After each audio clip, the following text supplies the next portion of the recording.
Okay. In the last class, we have discussed about the basic computer architecture.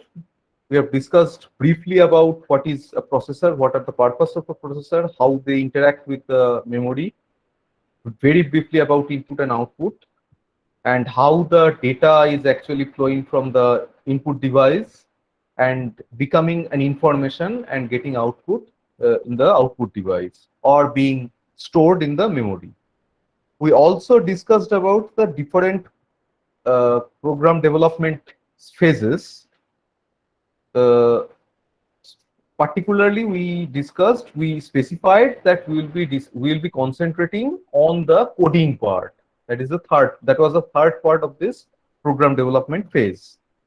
And also we compared and contrast between English language and the programming language, any programming languages, keeping the very basics in mind, such as the building blocks, which is for English, it was words, and for any programming languages, it will be strings, variables, some numerical values like that. So while discussing about the different aspects of languages, we have also mentioned that there are broadly two types of programming languages. Those were called high-level languages and low-level languages. Low-level programming languages are the languages which are near to the actual machine or actual hardware. That is, they are the language which is providing the deep, you would say, I mean, broadly, yeah, I'm online, right? Yes, sir. Okay. Yes, sir. So Yes, sir. broadly, I mean, the low-level languages will be responsible for direct interaction with the hardware. We had shown one very brief example of an assembly language code, which is written for I mean, checking whether whether a number is odd or even. We haven't gone into the details, but we have also written the corresponding code in Python and compared that the Python code itself is pretty easy to understand. So the bottom line is low-level languages are the languages which can directly interact with the hardware.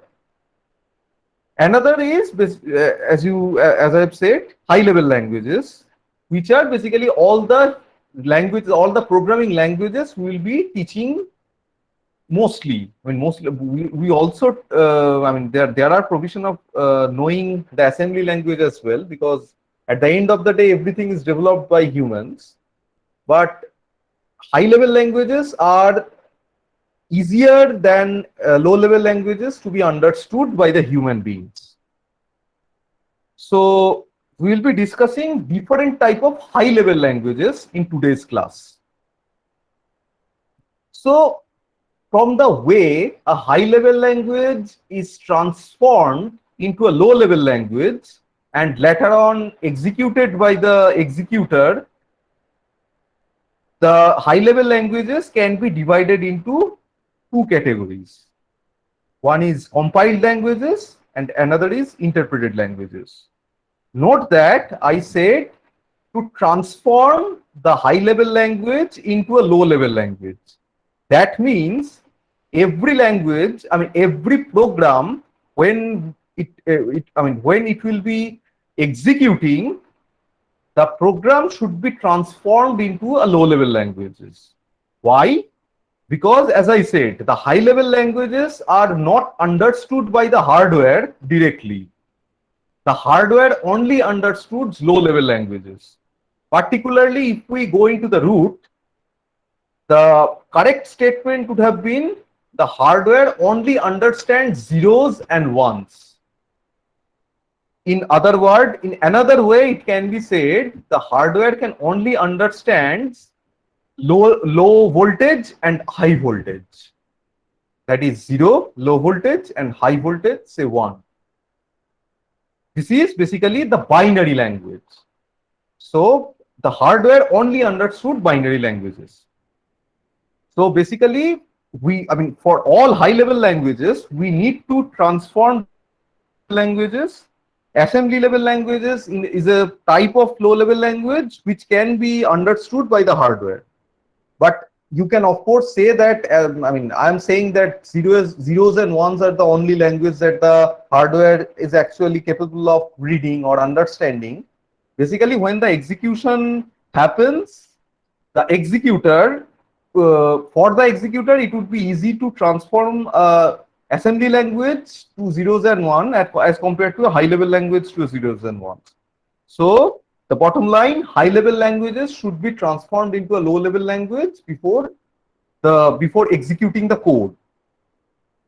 So the way this transformation happens, a high level languages can be transformed, can be categorized into two categories: compiled languages such as C, C++, Java, etc., and interpreted languages such as Perl, Python, TCL, etc. So of course, we need to transform or translate all the high level languages to low level languages so that the machine can actually read them. This is a very brief diagram to show you how high level how a compiled language source code is transformed and how an interpreted language source code is transformed. In this diagram, in the top, it is the compiled languages, a compiled program. So here, this source code is written into a language which is a compiled language. It is directly given to the compiler.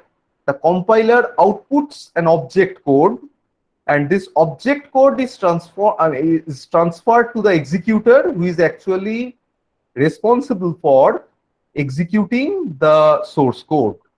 So in between this compiler, the compiler is basically producing the system readable code, which is used by the to execute at the execute at the end, and so that we will be able to get the corresponding output in our screen, for example. The corresponding transformation for an interpreted languages is like this. The source code is directly given to the interpreter, and the interpreter is directly responsible for executing the code. Note that for the compiled language, there are two specific entities or two specific programs that are responsible here. One is compiler, one is executor, and in between there other entity that is coming into the picture, that is the object code. So given source code, the compiler is producing the object code, and this object code is given to the executor to execute. Whereas for an interpreted language, the source code is directly given to the interpreter, and the interpreter is directly producing the corresponding output in the screen, for example. Let's discuss this with a nice example. Let's consider that you are traveling in the galaxy, in some galaxy, with your spaceship, and in the painter of a galaxy, your spaceships certainly started malfunctioning, and you had to land into a planet in that Pentanova galaxy, say Rhydonium planet. So in Rhydonium, you do not know the aliens in that planet, but they are very friendly. But the problem is the language that you speak, they do not know about that. Also the vice versa. That is the language they used to speak. You do not know about those. Their languages as well. But wearing this space suit, it will be pretty hard for you to fix your spaceship. So you need your alien friend's help in order to fix your spaceship. But again, the problem is you do not know their language or how you can command them to fix something, fix your spaceship, but you actually know how to fix them. So in rescue, two computer programs came to you. One is called, say, CUDA C, and another is, say, IOTA called I. Two friendly computer programs came to you. So as you can understand, CUDA is basically a compiler and IOTA is basically an interpreter. So now let's see how this CUDA and IOTA, that is this compiler and interpreter, will be working in order to fix your spaceship with the help of this alien friend. So for the interpreter, you will be providing the interpreter with one statement. The interpreter will be producing the corresponding system code or the machine code, and this machine code will be given to the your executor, and the executor will be executing. That is, you, I mean, while traveling in the space, so basically you are giving one instruction to fix your spaceship to IOTA. IOTA is producing. Okay, so this language is basically the language that you speak. This language is not known by your alien friend. IOTA is transforming this language into some language that your alien friend is actually unable to able to understand, and using that it will be performing of your spaceship. So given one by one statement, you will be giving the interpreter or your computer friend IOTA. IOTA will be transforming your instruction into a language which is understood by the alien friend, and the alien friend will be fixing the your spaceship accordingly, step by step. Now, what if you had given one erroneous statement? The IOTA do not know whether you have provided an erroneous statement or not. It will be transforming it into an erroneous machine language or the language that your alien friend understood. And based on that, it will be trying to fix it. And it might be the case that it will be actually breaking the whole spaceship up. So basically, all together, there will be these three into the picture: you, the programmer, the interpreter, and the person who is actually executing. I'll be coming into this picture again with some, I mean, in case there is a confusion. For the compiler, let's discuss about the compiler. So, okay, so here for this interpretation thing, throughout the picture of all this statement transformation, your computer program friend IOTA or interpreter is staying throughout, in between you and your alien friend. Throughout, he is staying in between. So it will not be a case that you will be missing. I mean, in the middle, you want to do something, but in the absence of IOTA, you can't actually communicate with your alien friend. It won't be the case for IOTA or for interpreted language. For compiled language or for this computer friend CUDA, you will be providing the whole set of statements to be applied on this spaceship in order to fix it. You will be providing with the whole statement all together, and your computer program friend CUDA will be providing you with the corresponding language or the machine code that your alien friend understood. And the compiler will not be directly interacting with with your alien friend, and he will be leaving the picture. So he will be ending up with you, the object code or the translated code, translated language instruction, and your alien friend. And you have to provide this to your alien friend, and the alien friend will be fixing your, using these instructions, you will be fixing your spaceship. Now, what if one error in the set of instructions that you have given. I'm online, right? Yes, sir. Okay. Yes, sir. So what if there is one erroneous statement in between? So again, as I have said, the compiler or the CUDA program, your programming language friend had actually left the picture in case you had given and given the set of, if in case there is a erroneous statement present in the set of statements that you have given CUDA, it will be unable to understand whether it is a there is any erroneous statement in the statement or not. It will be irrespective of whether there is erroneous statement or not, it will be providing object code and it will be leaving the picture, and this set of statements contain some errors. So you will be providing that to the alien friend, and it might be the case that it will be breaking your spaceship down. In case of interpreter, the thing is, in case you have provided, after providing some erroneous statement, it is breaking the spaceship up, there is a possibility that you can fix that, because the interpreter friend is always staying in between you and your alien friend. Unlike the case for compiler, because for a compiled code, you can see the compiler is leaving the picture, leaving you with the object code and your alien friend.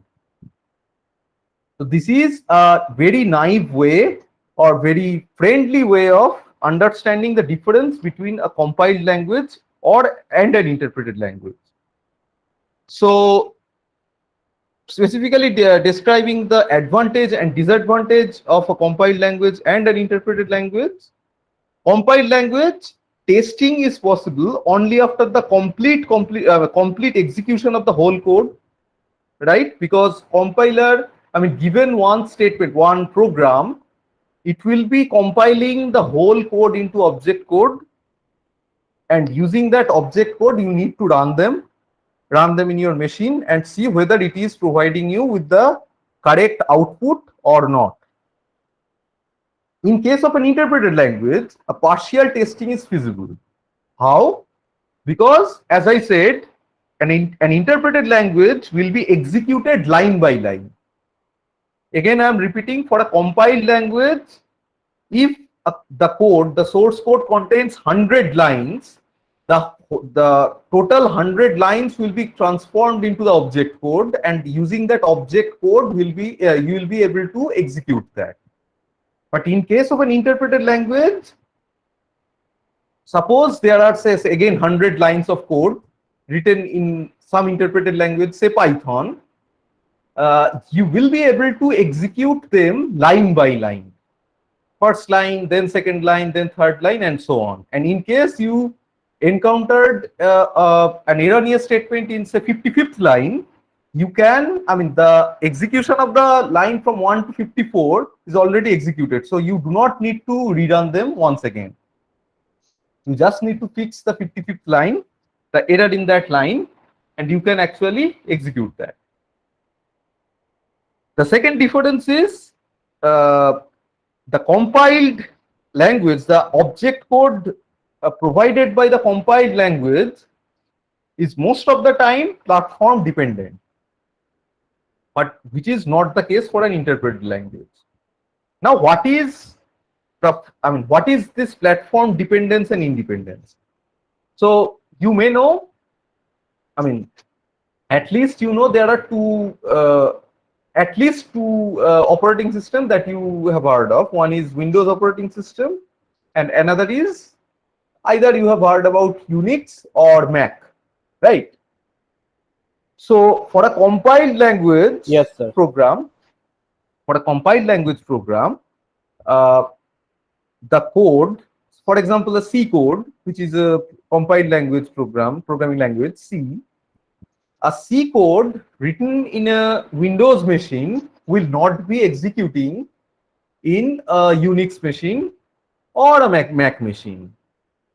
But an interpreted language code, such as a Python code, it can be actually written one single code can be executed in your Unix machine as well as it can execute in your Windows machine as well. Now, can you say why? Because the compiler is actually providing us with the binary output or the object code. At the end of the day, the program is nothing but, I mean, to the executor, the program is nothing but that object code. And the object code is system dependent. The way Windows operating system handles the things or executes the executable programs is not actually similar to the way executable programs. To show you, I have planned on writing two codes. So let's write one C code. Say hello.c. So I'm writing one basic C code to print the statement hello in the string. You do not have to understand all the details that I am writing here. So I have written some hash include in, I mean, less than stdio.h, greater than something or the other. And then I have written main. You don't have to understand what exactly they are.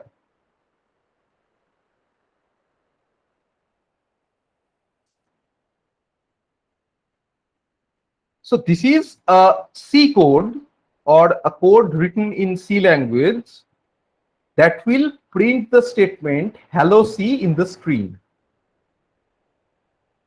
Now, you can see in this directory only this file is there, hello C.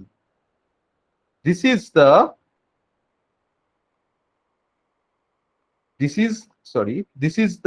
code that you have written, this thing.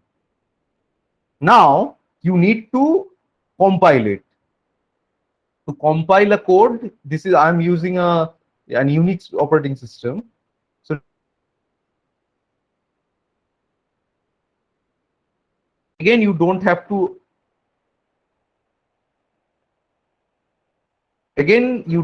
to understand all these details.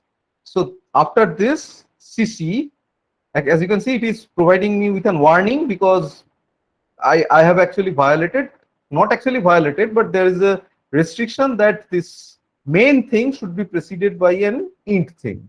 So you don't have to understand this, but what you have to understand is that, as you can see earlier, it was the source code. After compiling, one a.out file has been created, which is basically this file. Sorry, extremely sorry. So this was the hello.c file, this line, and which is transformed into the zeros and ones, which is this a.out file. Now to execute, we need to provide this. Now you can see hello C has been printed in the string. Now, so this was the code that I have written to print the statement hello C in the screen. Let's look at the corresponding. Let's write a Python program to do the same thing. Hello.py.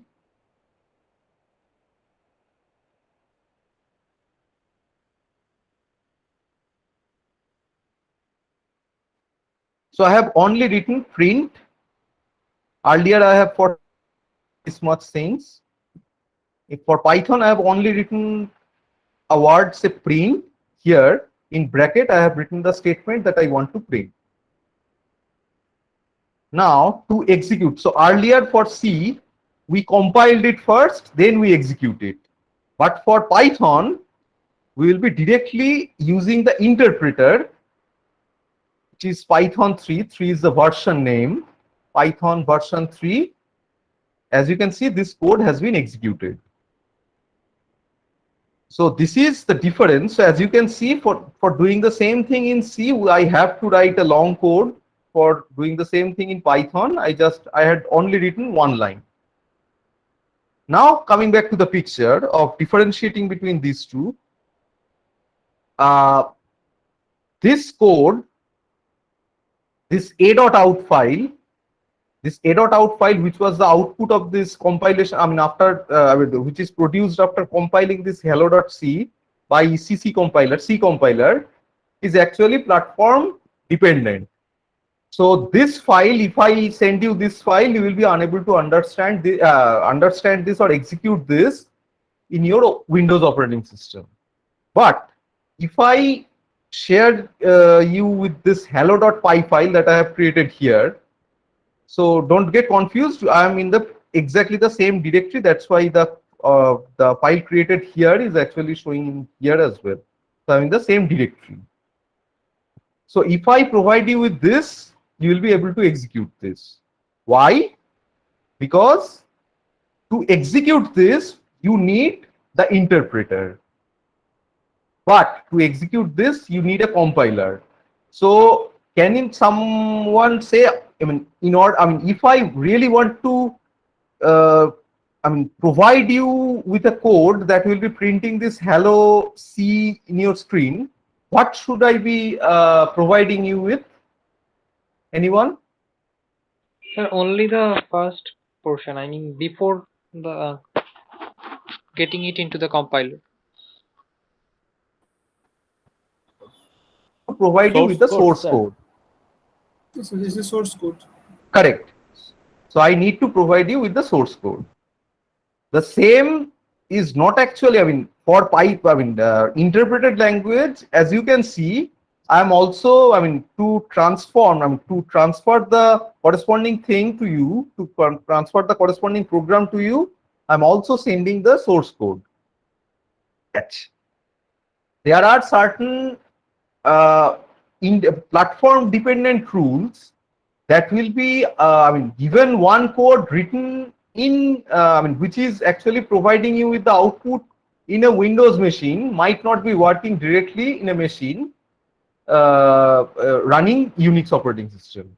That is, it might be the case, for this code it will not be a problem, but for some complicated program, it might be the case that one xyz.c file written in Unix operating system will not be compiling in your Windows operating system, or vice versa. Written in Unix machine will not be compiled in the Windows machine. Okay. So the third point is restricted programming rules. For a compiled language, there are so many restrictions regarding writing, how we will be able to write a code, which is kind of flexible in case of an interpreted language such as Python. Python also offers a very nice feature that is called dynamic typing, which we will be encountering later on when we will be writing the exact code. We will be writing lots of code in this course. Dynamic typing will be, very elaborately discussed. And also, as you can see, smaller program size and large program size. As you can see, in only to print this hello C statement, I had written 1, 2, 3, 4, 5 lines. And for doing the same thing in Python, I had only written 1 line. The last point is a very crucial point. Compiled languages are easy, faster in execution, and interpreted languages are very slower in execution. This is one of the disadvantages of an interpreted language. So can someone say why this is the case? Why compiled languages are, the execution of a compiled language of a code written in a compiled language is faster than a code written in interpreted language? Can someone? Sir, the interpreted language makes it step by step, but the compiled Correct. language makes it together. Very nice. Exactly. So compiled language, if you provide with a correct set of rules or correct set of statements, it will be all together, it will be providing you with the corresponding object code, right? And together with that, you and the alien friend, like the thing that had happened between you, when interpreter is in between you and the alien friend. So that's why compiled languages are pretty fast in execution as compared to compiled languages. I would also like to show you one example of the first point with some example again. So let's again, Excuse me, yes, sir. question. So, Yes, please. so Go ahead. for a complicated program, can Mhm, we mhm. do Python programming first and then compile it in C language that so that it Uh, can execute first? Can we do that? Like if we transfer the language, like we it's write it's a an code ex in it's an excellent Python. question. It's an excellent question. Thanks for asking that. So the question is whether we can transform an interpreted language such as Python into an into a compiled language such as C, so that we can, I mean, while executing, we can execute the code fast. Well, the simple answer in one word answer is no, you can't do that. But I will be discussing, I mean, briefly I'll be going, I mean, I'll be discussing why. Because, you know, Python is actually written in C. So at the end of the day, the Python code that you are writing in between, I mean, at the bottom, it is actually executing some C programs. But some Python packages, I don't understand you to I mean, I don't, sorry, I don't expect you to understand the term package now. But packages you can consider is a set of features, you can say, which is available in Python, which are pretty hard to be transformed into a C language. But again, having said that, there is another alternative. So, of course, like you were asking, researchers have thought about this. So that's why they had come up with another solution for interpreted language for Python, which is called compiled Python language or compiled Python code, using which you can actually, I mean, using interpreter, you can get an object code. So earlier, as I have said here, for a simple case, the case we will be discussing, the interpreter will be staying all together in between the programmer and your machine. But there are extension of this Python interpreter which can actually convert one Py file, that are the one I have written here. This Py file, this will be converted into a PyC file, PYC. So it will be converting the hello.py to hello.pyc file, which is a compiled Python code. So this, I mean, this code can be executed altogether like a compiled language code, such as the one that I have written using C, such as this a.out. So in one word, this a.out will be kind of similar to a compiled Python code like this hello.py.c. But this thing we will be not be discussing in this course. But many thanks for asking this. Yes and no together. I mean, at the same time, no, we can't do that. But yes, there are ways of doing that. Is it clear? Yes, sir. So again, just to repeat, so there is an extension of Py using which we can actually convert this hello.py to hello.pyc file, which is compiled Python. PYC, as I have said, that C is not for this C, which is the short form of compile. So py.c, sorry, a .pyc file will indicate something similar to this a.out. That is the output of a compiler of the compiler when given this hello.c file as input. Okay, so the thing that I was discussing, let's discuss about the first point, the first difference. Testing possible only after the completion of the whole code. Let's uh, print say hello C, say 4 times.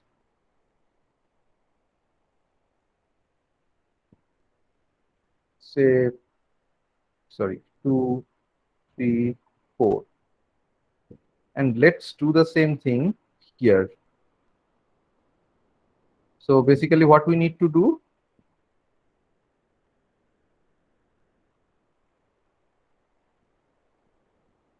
right?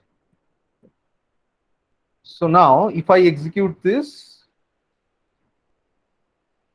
let's see, hello Python 1, 2, 3, 4. If I sorry.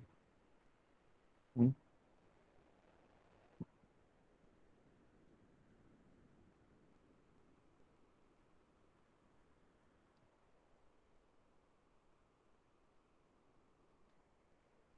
You can see hello C 1, 2, 3, 4.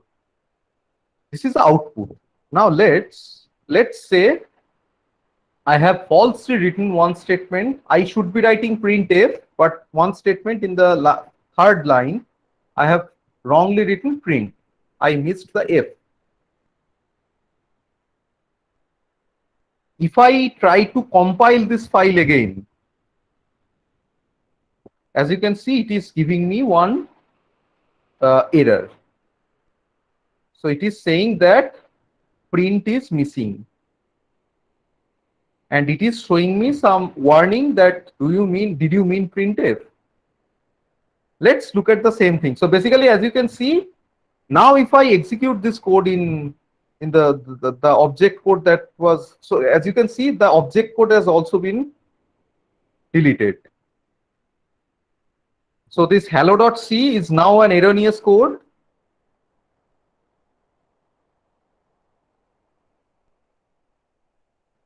Where this line is the erroneous statement here.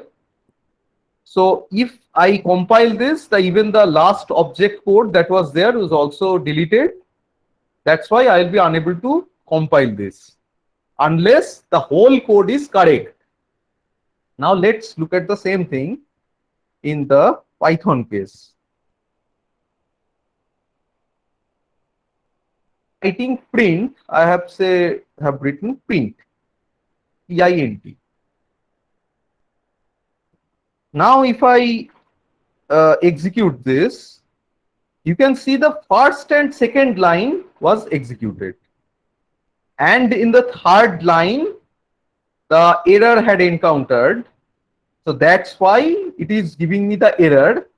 But the first and second line was printed or executed uninterruptedly. But as you can see, the whole code consists of 4 lines. The erroneous statement is in the third line, but that erroneous statement in the third line is not restricting the first and second line to be printed or to be executed, unlike the case for a C code. Now I hope you will be able to understand the first point as well. Do you have any question regarding this example or anything in particular differentiating compiled and interpreted language?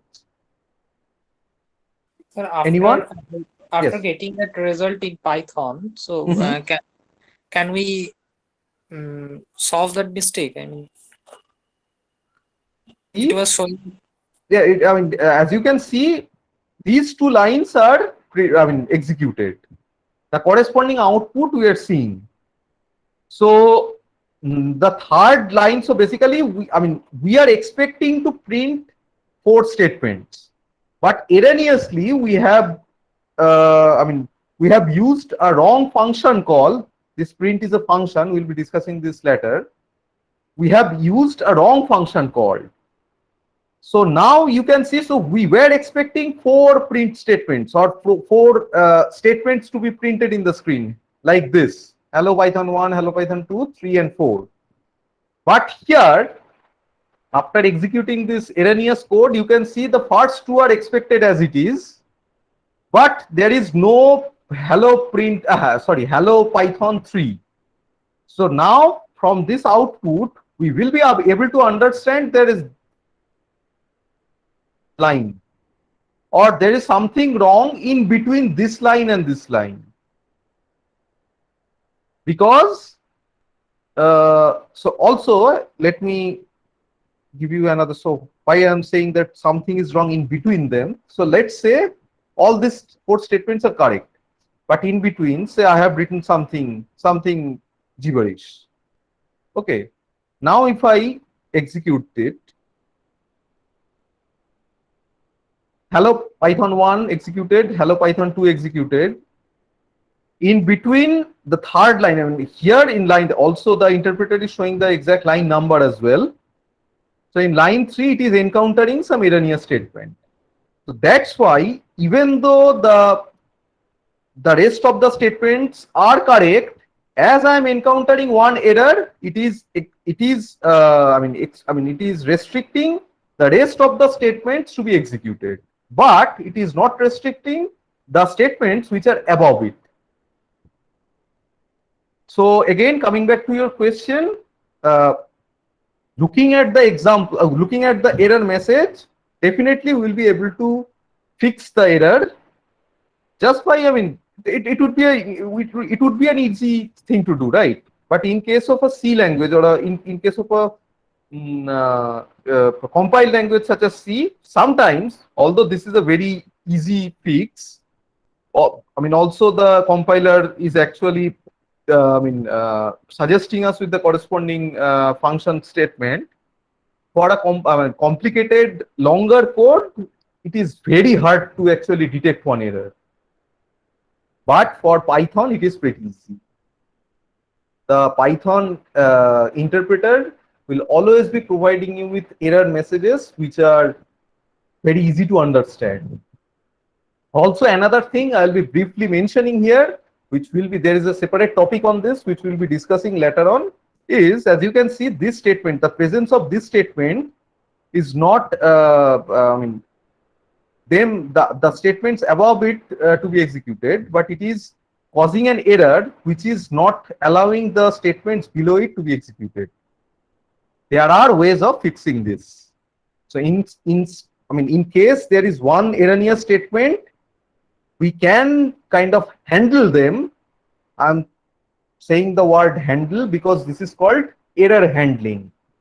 So now in this simple code, as you can see, hello Python 1, hello Python 2 executed, then this erroneous statement causing these two statements not to be printed. But using that error handling, we can also execute them, these two statements, just we'll be able to we'll be handling this corresponding error, which is called a name error. Again, this will be, there is a separate topic on this. We'll be discussing this with great details. Any question further? Anyone? Okay. Sir, actually, I have a question. Please. I mean, why this error is coming? I mean, this is not coming for C, and why it is coming here? I mean, there none of the lines are read by it. Sorry? No, yeah. No, this is actually the code, right? Yes. This is the code. Yes. So the C compiler, so for C, the code was this, and while compiling, while making the corresponding object code, the compiler is reading the whole code and producing the corresponding object code only if it is completely errorless. That is, if in case there is no error in the statement, in the whole statement, all the statements.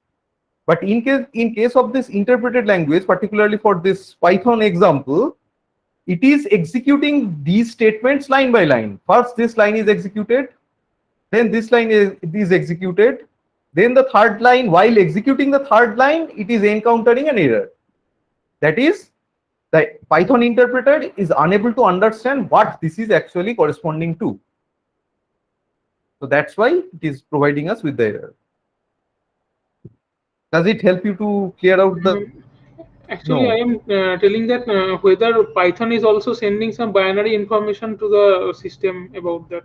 Of course. But the thing is, here for C, the executor, the compiler is only responsible for transforming that to an executor. As I have said, transforming the code into an object code, the source code into an object code. But here, the interpreter is directly executing it. There is no object code. There is no, presence of object code or creation of object code like the case in case of a compiled code language. Okay. So this is the difference. So as you can see, there is, there is no a dot out or something, some no new files created by interpreting this file. But if I correctly compile this, we'll be able to see that there is, there will be one a dot out file. You can see a dot out file. But if I compile this, if I interpret this, there will be no creation of, because this is basically the object file created by the compiler. But for an interpreted language, there is no point in, interpreter do not actually create any object code in between. It directly executes the code. Okay. All right.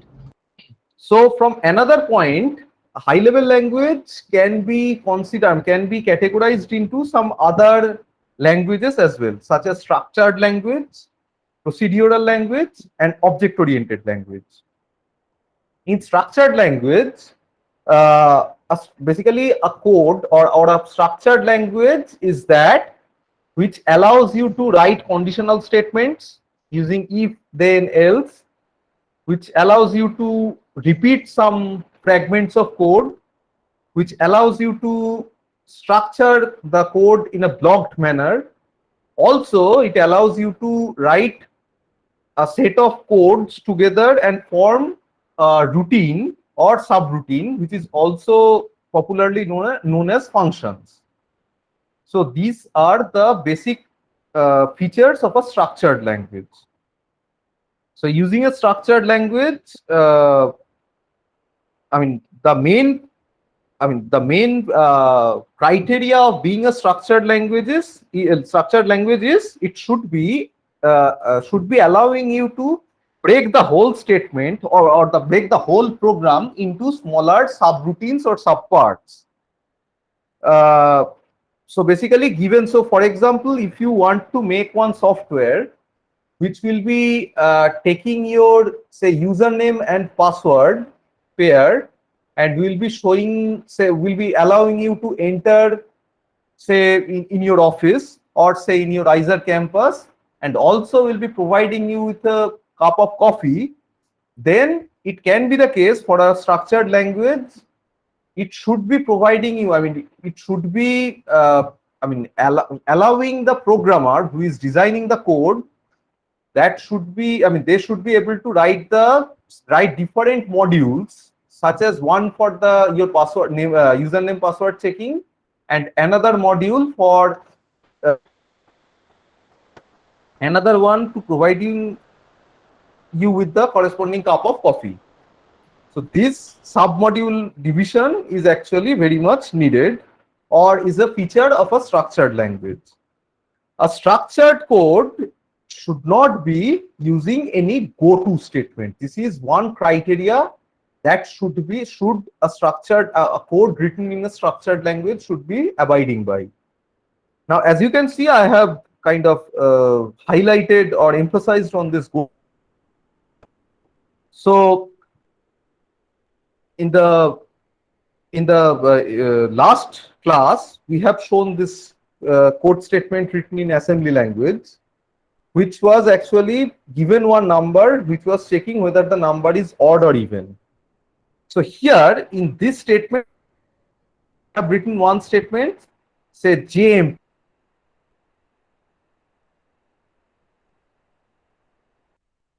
I'm online, right? Yes, sir. Giving some false positive things continuously. Okay. So in the code, this JMP statement or jump statement is actually taking the execution of the code from this line, from this address to this address, 200F. So basically from this line, it will be jumping to this line. It will be skipping this line. This was basically the assembly code. So in a naive way, a go-to statement will be skipping some lines and taking the flow of execution from some point to another. So now in a naive way, you can simply say, you could be wondering what's wrong with this. Of course, what's wrong with this? But the problem is, if you use a large number of go-to statements, it kind of very hard to fix, or I mean, in case there is a bug, it will be pretty hard to fix. It is also called a spaghetti code. This spaghetti code is basically, so as you can see, this is just a toy cartoon example. So let's consider there are so many subroutines or so many functions. From those functions, you have used so many goto statements. So if you use multiple goto statements, your code can be having multiple exit points. That is, from multiple points, it can be the termination of the program can be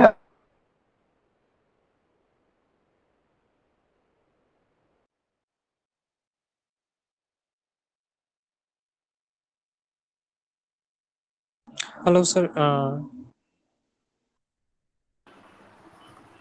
Hello. yes. So it's audible now. Before it was not. Okay. So, Audible. Yes. okay. Now I'm audible, right? Yes, sir. Yes. Okay. So this spaghetti thing, I guess you are able to hear, right? Are you there? Yes, sir. Yes. Okay. So as I've said, multiple exit point is a problem. So to be excuse me, sir. yes, question. So that means we don't use loops in Python. Does that mean that we can't use goto? So There? loops No, your connection dropped. Can you please repeat once again your question? Sir, we don't use loops in Python programming. That means Of course, we use loop, but goto is something that is not actually loop. Your question is very valid. I really appreciate your question. So by this repetition of code fragments, you can say we are using something similar to this, right?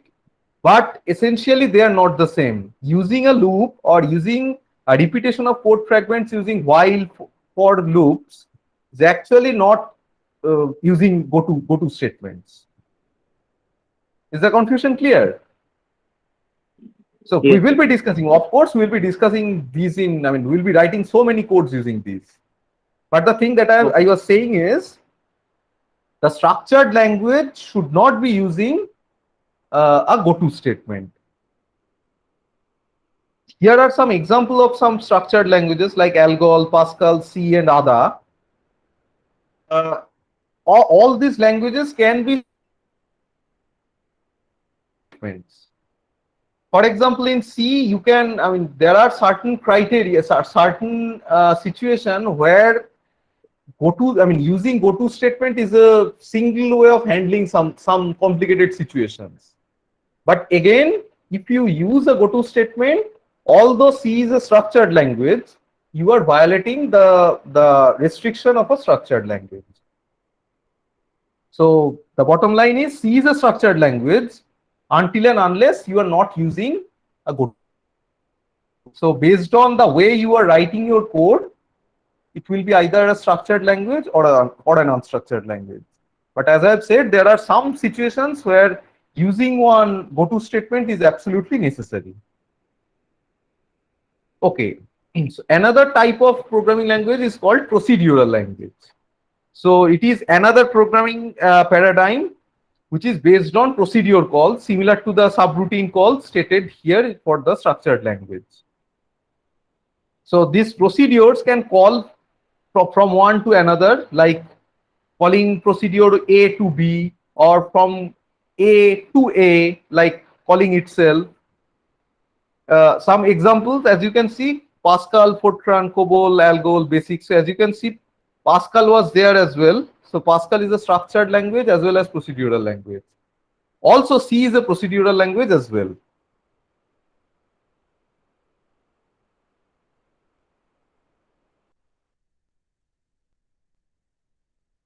A structured language or not, but writing the code, a code can be more of a procedural language than the code can be more of a procedural code than a structured code. The third part, which is the most important part and the thing that we will be discussing. Sorry, Sir, Hello? the last part. my voice Yes. broke. Hello, sir. The Oh, last, acha. the last part. I Mhm. mean, why the procedural languages? We couldn't hear you, sir. The part. Hello. As you can see, Pascal is considered as a procedural language as well as a structured language. So based on the way we are defining, or based on the way we are writing the codes, uh, I mean, a code can be considered whether it is a structured code or a procedural code, or both. Because the structured code, most of the times it is mostly, if a program is a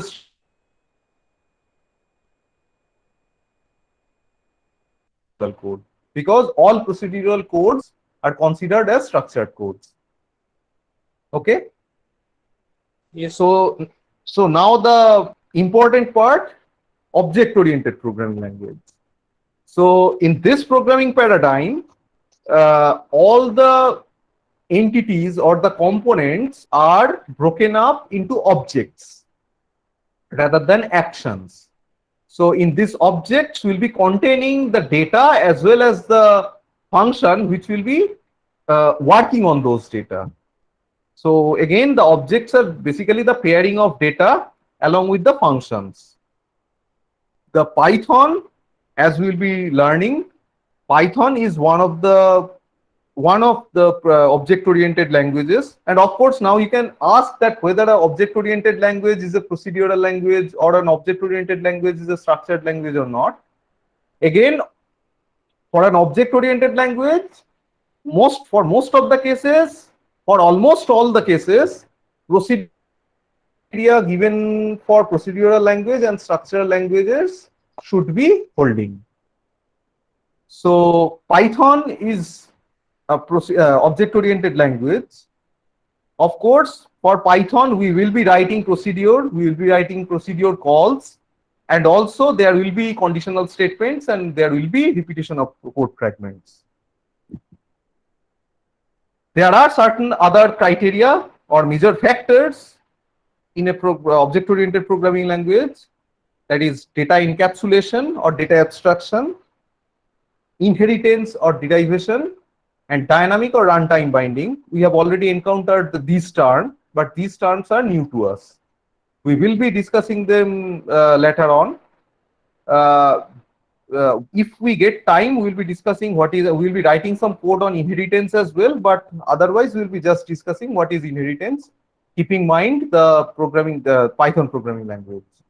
So these are the major features of an object-oriented programming language, which will also be which also holds for Python.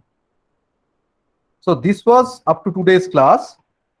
Tomorrow we'll be writing our first code in Python, although we have written one small code today. But tomorrow we'll be discussing, we'll be starting the first code. We'll be using the Anaconda for writing.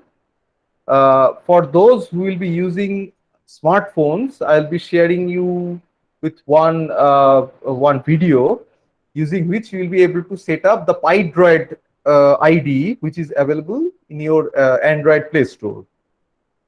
Together with that, we will be discussing how to evaluate the performance of a program. Very briefly, we will be discussing that as well in tomorrow's class.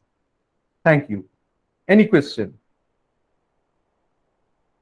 Sir, what do you mean by the word paradigm? I mean, paradigm is a way of saying that you can say that it is kind of a feature. So paradigm and feature are kind of similar in meaning based on the context. So I guess I have used this. A programming paradigm is basically a programming feature, or you can say some feature that this object-oriented programming language should be abiding by. Got it? yes, sir. Okay. Any further question? Yes. Yes, Sir, please. Explain the go-to statement. Can you? Acha. Yes, sure. So in GoTo, let's look at this example.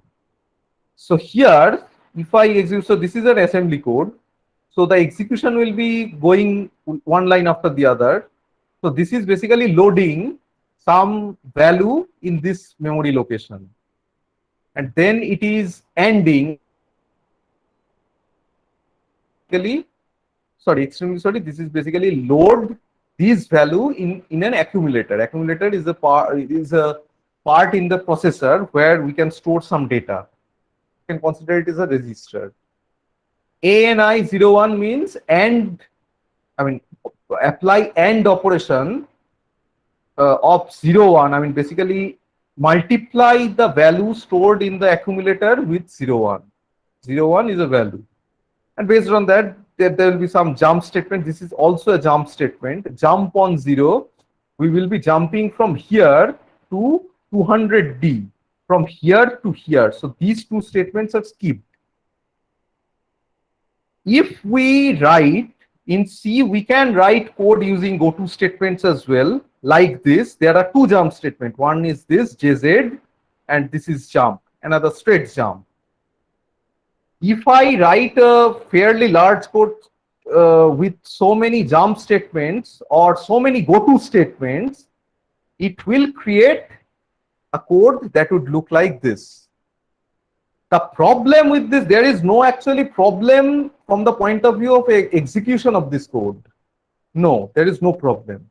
But the problem is debugging the code. The fourth part of the programming paradigm that we have discussed, the programming development phase that we have discussed, the testing part or the debugging part. So for that part, a program having multiple goto statements is very problematic. So that's why researchers had said that if you use too many goto statements, your program will not be considered as a structured program. Got it? Yes, sir. Okay. Any further question? Hello, sir. Yes, please go ahead. Sir, can I use PyCharm instead of Anaconda for writing the code? Of course. PyCharm, you will be, you can use PyCharm. You can use other IDs as well. Like there are so many other, like Spider. Spider also comes from Anaconda as well, but you can separately install them. Of course, you can use PyCharm, definitely. So we will be discussing those tomorrow. What are the available IDs? What are their features and so on. Okay, so tomorrow we'll be done with the week. So as you have seen, so this was the tentative planning. The next week, so tomorrow we'll be ending with this introduction to Python. From the next week, we'll be starting our first, hardcore program writing. And at the mid of the next week, next to next week, in the third week, I'm expecting to give you some assignment statements.